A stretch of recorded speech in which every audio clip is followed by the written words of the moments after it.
today, popes are supposed to be unmarried. So if you're a pope, you cannot get married according to the Catholic Church. Well, guess what? Peter does not make a very good pope. In this clip, he goes on to say, oh, I guess Peter was not a very good pope because guess what? Peter was married. Yes, Peter was married. Catholics know that. Catholics do not have a problem with that. But to say that Peter was married, therefore the other popes are all wrong, that does not hold up. That line of reasoning does not follow. Again, there are a whole host of problems with this one argument that he's given. The first is that, yes, Peter was married, but was he married at the time Jesus called him? Or did his wife leave him? Were they divorced? Did she die?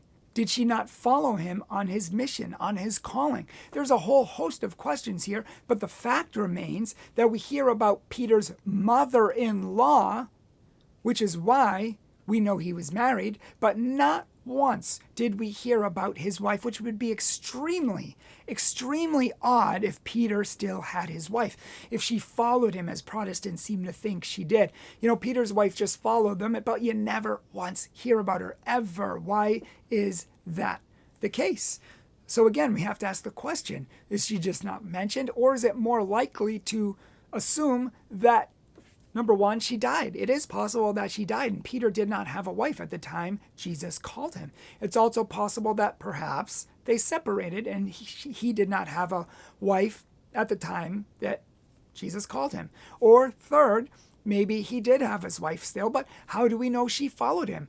Peter himself said, Lord, we have given up everything to follow you. So how do we know that he didn't leave his wife for this mission as well? There's a whole host of questions here and not a lot of answers, but just to assume that Peter was married when maybe he didn't even have a wife at the time, maybe his wife wasn't even around anymore, maybe he was married, but at the time Jesus called him, he wasn't anymore. This is not an argument. It's not a very good argument anyways. Irregardless, even if it is true, it still doesn't prove the point, and here's why. What Mr. Breaker doesn't seem to know is that popes technically can be married, so it's fine that Peter was married.